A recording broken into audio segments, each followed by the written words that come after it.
We're answering your yes or no questions. Welcome to Good Mythical More. We asked you to ask us yes or no questions. Was there any more to that prompt, Chase? Yeah, so the prompt was, do you have a yes or no question that needs an answer? Rhett and Link are here to help.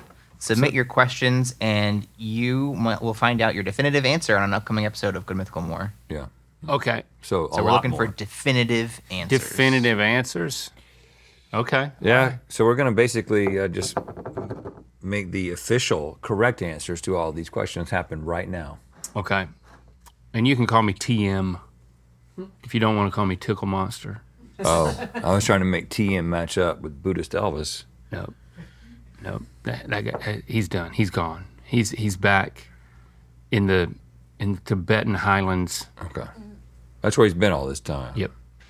All right, shoot. All right. If you could time travel, but there's a 10% chance that you wouldn't make it back to your original timeline, would you do it? Well, that's odds are you'd make it back. Man, time travel? Okay, let me just say a couple of things about time travel. I want to do it so bad. Like, so bad I want to go. Yeah. I want to go back. I want to go forward. I think I want to go forward more than I want to go back. But It's interesting because I was thinking if I want to do anything, it'd be going back, because if I got stuck, then I could just wait. wait to catch up. But I'd be older and I wouldn't remember anything that I hoped I would. How far do you remember. want to go back? I mean, we're going back at least to the dinosaurs probably. That's a long, No, that's I a long would wait. go back just like, till I was like 35 or something.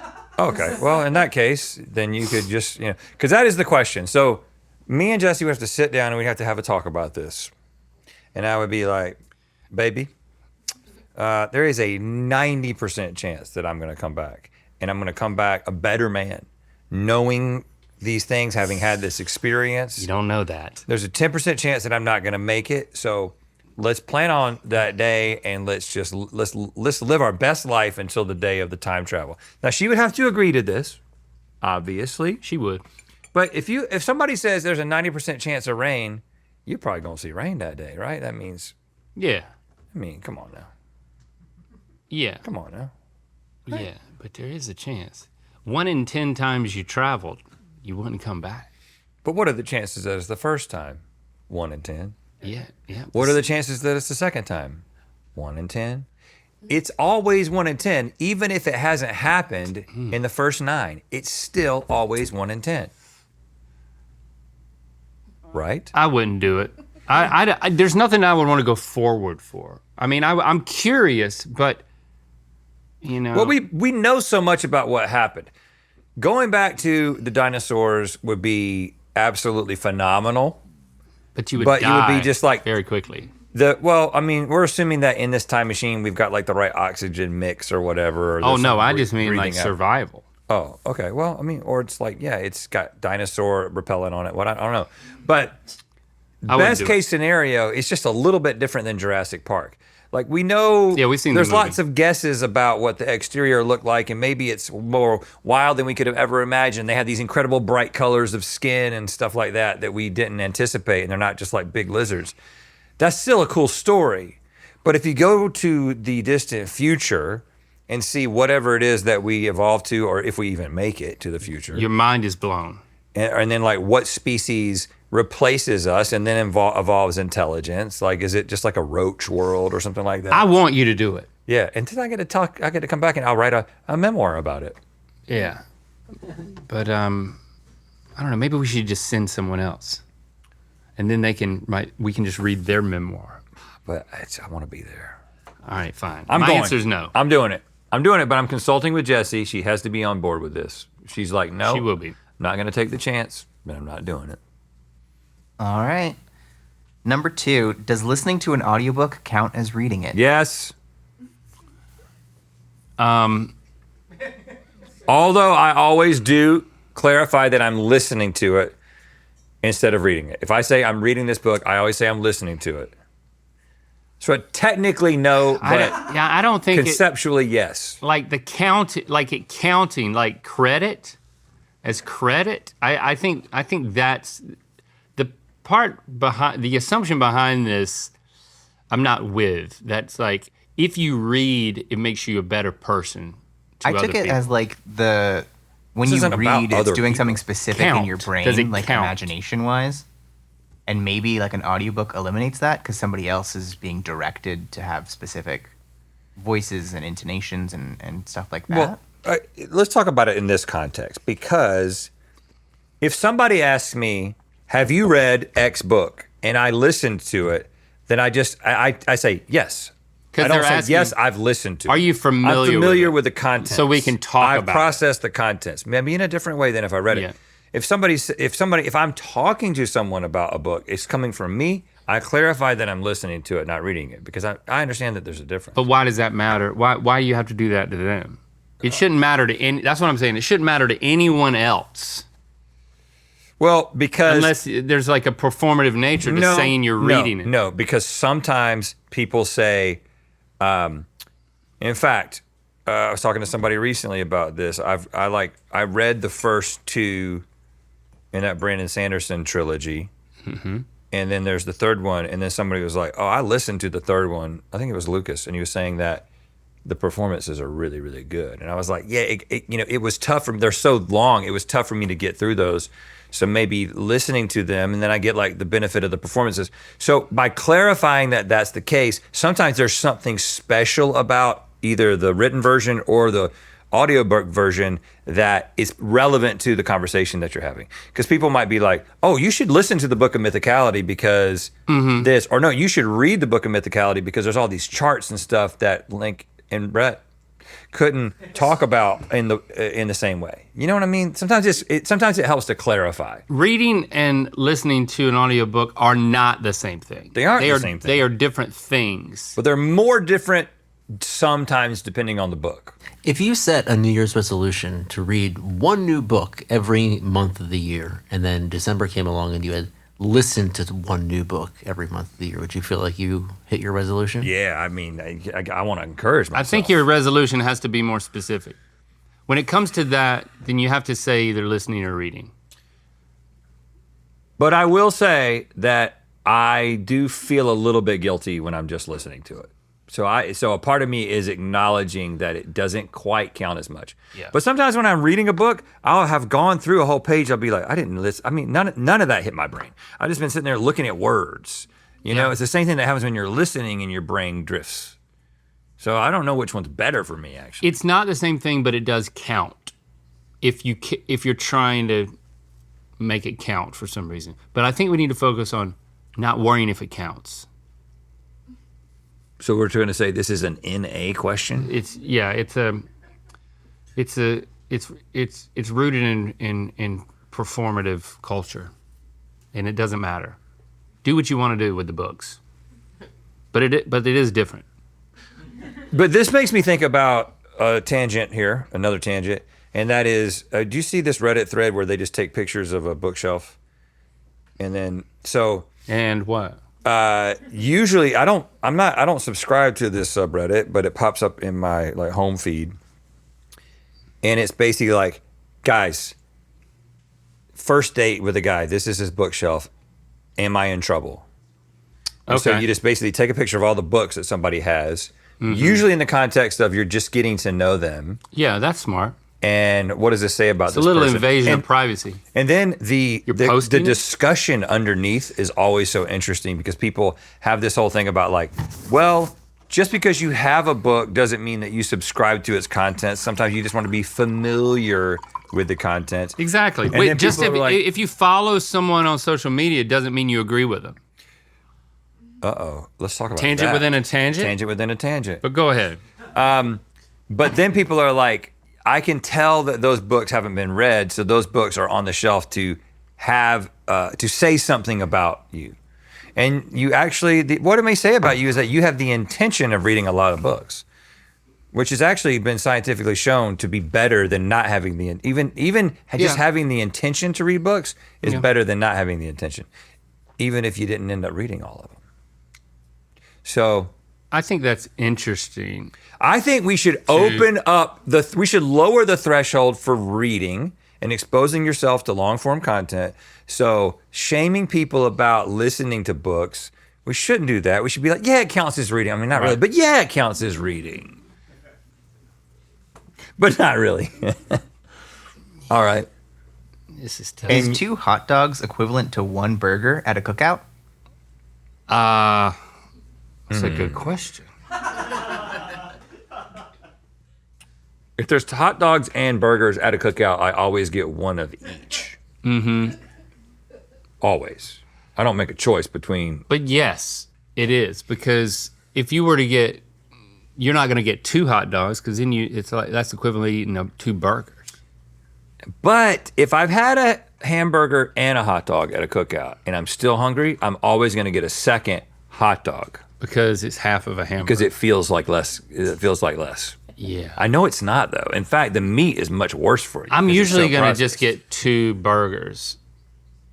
But yes, 2 hot dogs is equivalent to 1 burger at a cookout. But not one of those hot dogs that they sell outside of like Dodger Stadium or after a concert in LA. Like street which, meat, dude, where it's wrapped the in street dogs. peppers and onions. I had so many of those when we first moved here. You wore it out? Yeah, now I try to stay away.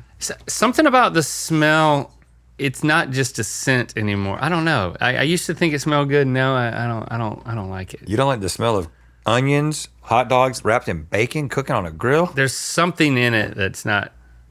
Yeah, I think it's the crowds of people walking by and like Kicking up dirt? kicking up dirt and spittle onto it. I mean, every There's single no time guard. I eat one, I think to myself, this might hurt me. Like, Oh, this it's has gonna just been hurt. out there with this bait. How long has it been out here? I don't know. Yeah, We'll say yes. this is yes. All right. Is North Carolina really worth visiting? I think North Carolina stands on its own. I haven't heard anybody say anything negative about visiting North Carolina. I have so many people say so many I went positive last summer things. for scuba diving and it was awesome. You Yeah. loved it. I mean, I was technically like not off of North Carolina in the ocean. Right, but you had to be there for a little bit Yeah. at least. yeah, and it was really, really awesome scuba diving. Very warm, lots of sharks. Ships and sharks. I need Yep, to do that. all those shipwrecks are awesome. You got the mountains too. I don't think we're being biased here. I think that I hear this from so many other people. They're like, oh, I love North Carolina.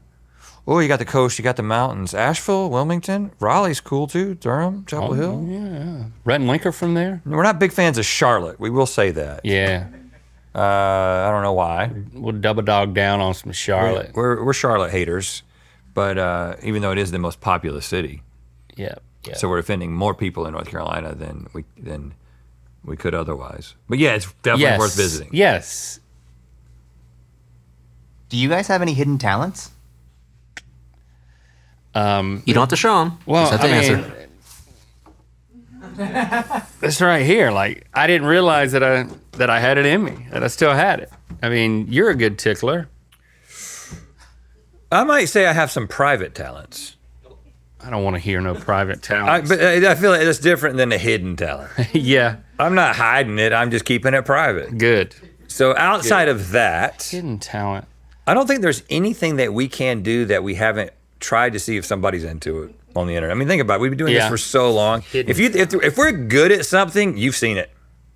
You know what I'm saying? You've seen it because you've seen a lot of stuff we're bad at too. We've tried everything. Is there anything that we could like all of a sudden break out? Perfect example, hacky sack. Did you know? Have you heard about this? Yeah, I've heard about it. You hit it. It's a little. No. sack. Have you hit it heard with your that feet. hacky sack is making a comeback? There's the hacky sack comeback Amongst who? that is happening in Southern California. Now, this is what happens in this nation of ours. Things start in Southern California schools, and then they spread to like they start in LA schools a lot What of times. kind of? What? They're hacky sacking? Yes. Yes. The hacky sacking is happening.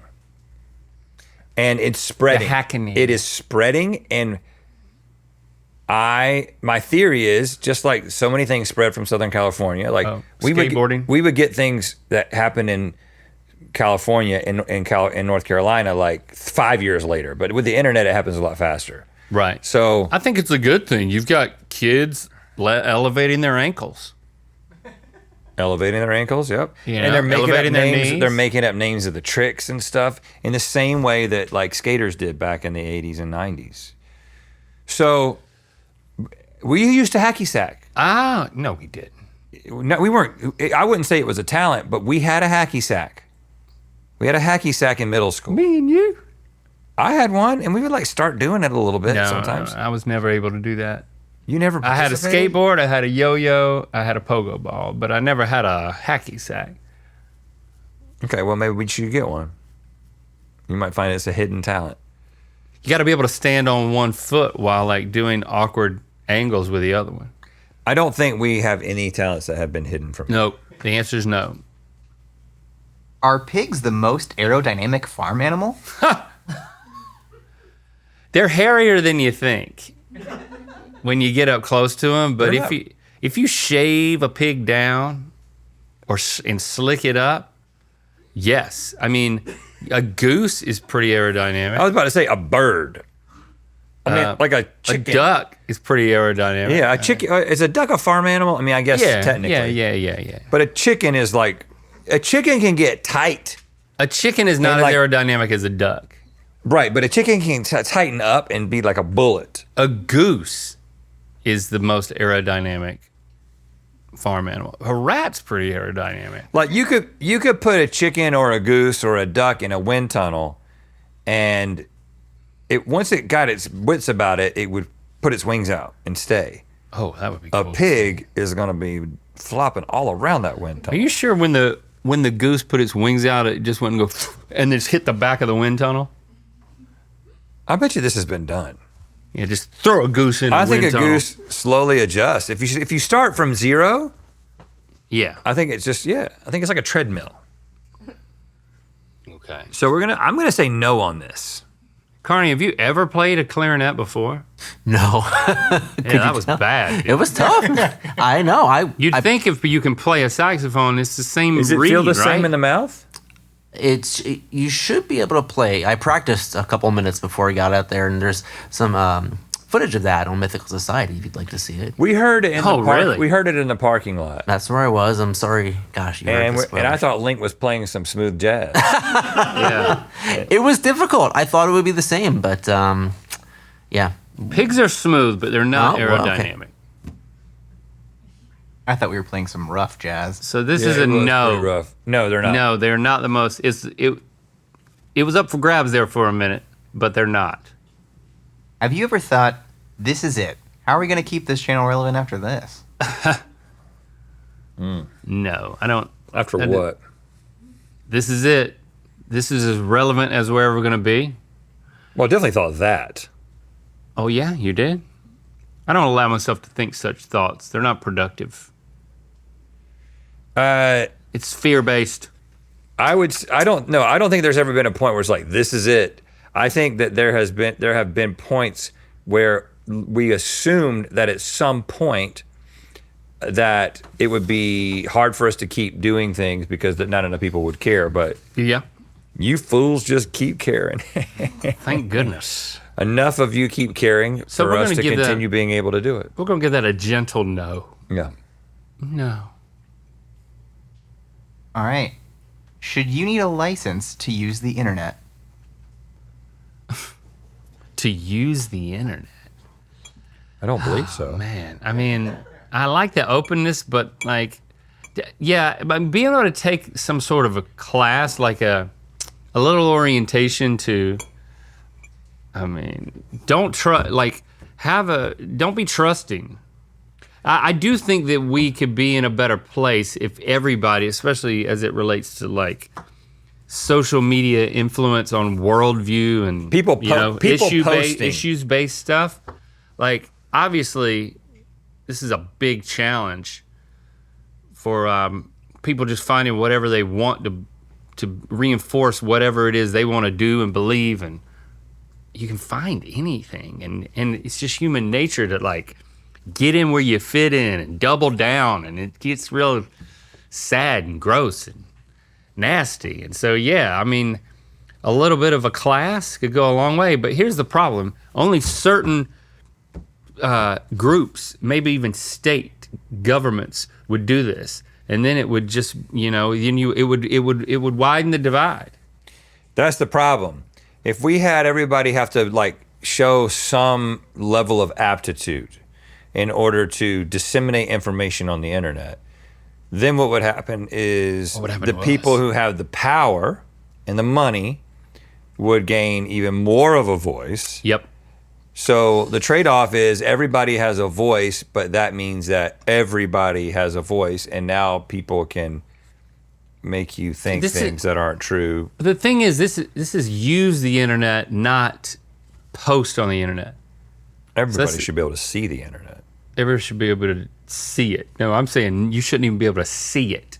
Without like just to understand some principles. Well, like this is what you need to understand about AI. Well, related to that, this is what you need to understand about. They passed that law in Australia where kids who aren't, I think you have to be 16 to get on social media. I don't know how it's going. In Indonesia as well. All of Asia? Indonesia. Oh, so Indonesia. I think that you have to be 16. While this is probably being easily bypassed by a lot of kids, I think that this is a good thing. I mean, I just think that we know, like if we can say that you shouldn't, even though, yes, kids who want to go smoke cigarettes can do it, but by saying that it is illegal, it does lower the incidence of it, right? And so I think that because it's basically us saying collectively, we have agreed that this is bad. That this is bad for y'all, and so we wait until you are an adult to be able to make this decision. Mm-hmm. And I think we know there is how is there a net good that comes out of kids being on social media before 16? There isn't. There is no way. There is no way that there's a net benefit of kids being on social media. There's probably a way, but I mean, net benefit. It's a net benefit. It's a difficult question. We hadn't thought about it before a few minutes ago, but now that we've discussed it, we figured it out. So the answer is yes. Yes, you should get a license. Oh. Do you hear that? Are you playing smooth jazz again? Should Matt have a license to use his clarinet? Oh, yes.